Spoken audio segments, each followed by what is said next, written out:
عليكم، ان شاء الله تكونوا كامل بخير وبصحه جيده. اليوم ما شاء الله خياتي طليت عليكم بوصفه مملحات بسم الله ما شاء الله، سهله اقتصاديه سريعه التحضير وتقطع كميه كبيره، يعني اكثر من 15 حبه بعجينه مكوناتها متوفره عندكم في البيت.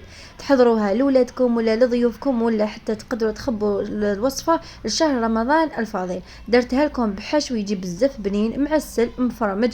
فيديو خاصه اللي يحبوا المملحات تجي مقرمشه وتجي فيها بنة بسم الله ما شاء الله.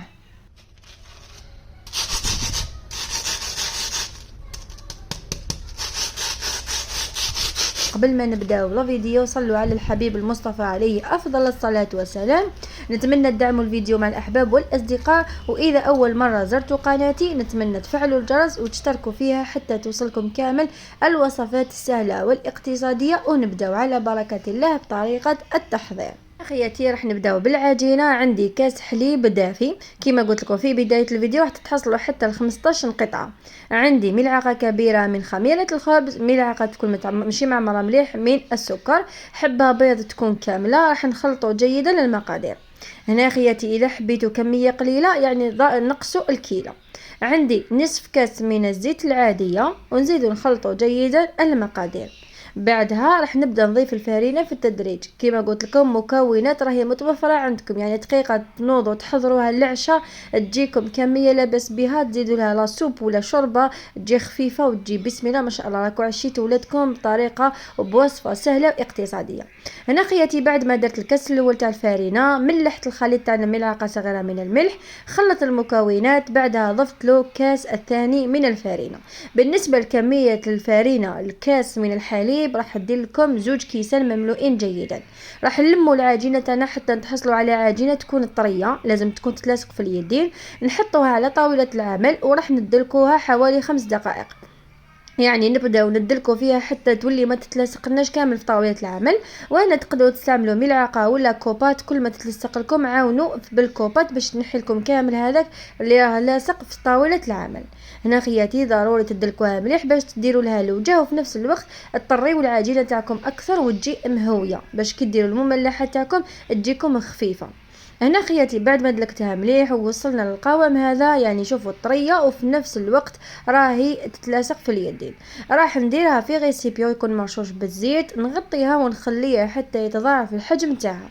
يعني ضروري هنايا رانا برد الحل شويه، يعني نتوما اذا شتوا الكوزينه تاعكم سخونه يعني 20 دقيقه تكون خمرت معكم. هنا راح نحضروا الحشو في مقلاة. راح نديروا كميه من الزيت، حوالي بصله كبيره تكون رابي، 2 سنينات ثوم. هنا خياتي بالنسبه للحشو تقدروا ديروا فيونداشي، تقدروا ديروا بولي اشي، تقدروا تستعملوا طونه، تقدروا حتى ديروا غير البصل وطوماطيش، تقدروا حتى ديروا البصل والطوماطيش والفلفل. يعني خياتي الحشو يبقى اختياري، باللي متوفر عندكم في البيت تروحوا تنوضوا ديروها لولادكم. يعني ما تقولوش لازم اللحم ولا لازم دجاج مفروم باش ندير المملحه هذه. قلت لكم تقدروا حتى البصل والطوماطيش وديروا لهم هذه المملحه. هنا خياتي بعد ما ذبل لي كامل هذاك البصل وبدا يتكرمل لي، راح ندير كميه من الفيونداشي يعني اللحم مفروم، وراح نخلطه جيدا حتى يبدا يطيب معنا. هنا خياتي الخليط تاعنا راه مملح من قبل، يعني درت الملح في البصل. راح ندير في الفلفل الاسود، توابل الخاصه باللحم والتوابل العاديه. راح نضيف عليها كميه لاباس بها من المعدنوس، وهذه الكميه اللي لاباس بها. خياتي نبقاو نحركوا ونخلطوا جيدا حتى الفيونداشي تاعنا يطيب مليح، يعني ضروري يطيب مليح، لانه كما راكم تشوفوا المملحه تاعكم يعني تجي خفيفه بزاف، يعني غير تحطوها في الزيت الطيب، يعني راح تطيب لنا غير هذيك العجينه. هنا خياتي بعد ما شتو طاب جيدا راح نضيف عليه حبه بيض، نضيف عليه كميه من الجبن، اي نوع من الاجبان متوفره عندكم، وراح نضيفها حوالي ربع كاس من كريمه سائله ولا لا كريم فريش. هنا خياتي هذا الحشو درتو ديجا في البوراك، يعني هذا الحشو تقدروا ديروه في بزاف مملحات وتقدروا ديروه في البوراك. هنا راح نخلط جيدا المقادير، راح نقص لها النار جيدا، وراح نغطيها ونخلي حتى يذوب كامل هذاك الفرماج مع اللحم المفروم. يعني اللحم المفروم تاعي هنا راه طايب. من جهه اخرى العجينه تاعنا اختمرت وتضاعف الحجم تاعها. انا للاسف راني بديت نصور وكانت الكاميرا شويه مغبره بالفارينه، لهذا راه يبان لكم شويه الصوره مضببه، لهذا خياتي اعتذر منكم. من جهه اخرى راح نرش الفارينه على طاوله العمل، راح نجيبوا العجينه تاعنا وراح نفتحوها على سمك حوالي 1 سنتيمتر. يعني كما تعرفوا راهي فيها الخميره، لازمش نرققوها مليح تجي يابسه، وما لازمش نخشنوها مليح باش ما تجيش معجنه، يعني 1 سنتيمتر يكفي. هنا خياتي راح نكمل نفتح العجينه تاعنا، وكما قلت لكم تجيكم كميه لا باس بها.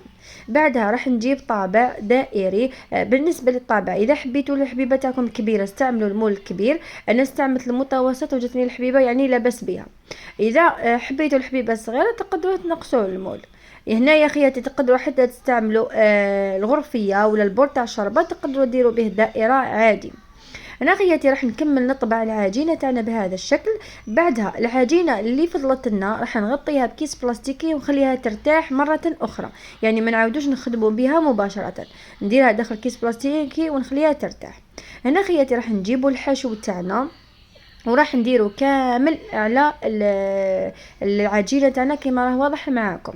يعني الحشو تاعنا يجي معسل، يجي بنين، يجي طري، يعني بسم الله ما شاء الله. بالنسبه للاجبان دائما يبقى اختياري، ولكن انا للاسف هذا الوصفه يعني تلمونه تعجبني بزاف، مولفه ندير فيها جبن يجي ذايب.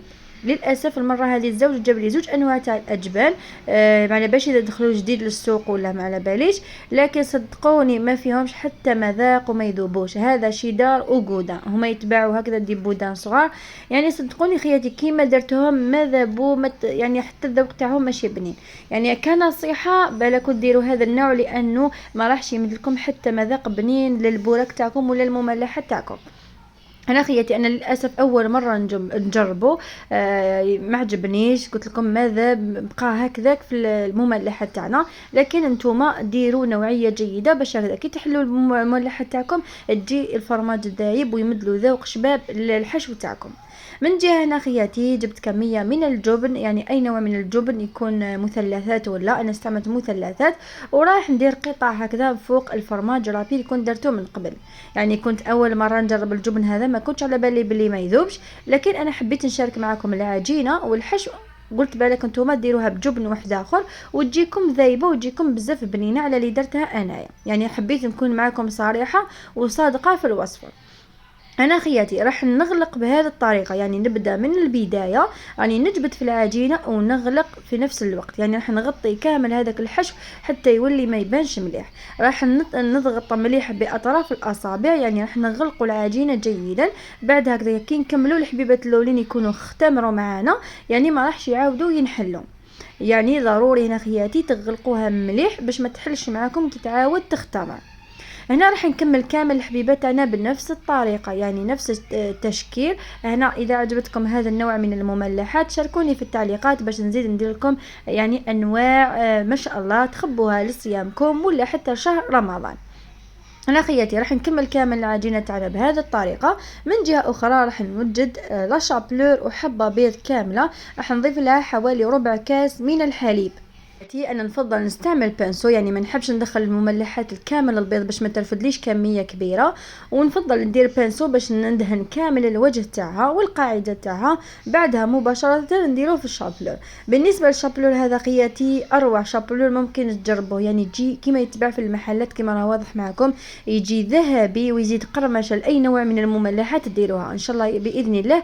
راح نشارككم الوصفه، مع انه انا الشابلور تاعي دائما نتبلو باش يجي فيه هذيك الرائحه الشابه. راح نشارككم التوابل اللي نديرها دائما في الشابلور باش كي تستعملوه مع المملحات راح تجي فيها بنه وكيما اللي يتباع في المحلات. صدقوني تتحصلوا على اروع شابلور مصنوع فقط من البيت وبثمن رخيص، يعني ما فيهش كامل المكونات غاليه.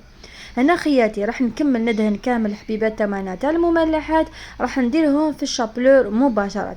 راح نكمل الكميه اللي عندي. شوفوا هنا خياتي هذه الكميه اللي درتها معكم، يعني العجينه اللي كنت خبيتها راهي مازال ما بديت نشكلها، يعني خليتها تاخذ الوقت الكافي. وكيما راه واضح معكم انا درت لي حوالي 8 قطع، يعني الكميه الاخرى راح توصل لي حتى ل 16 ولا ل 15 حبه.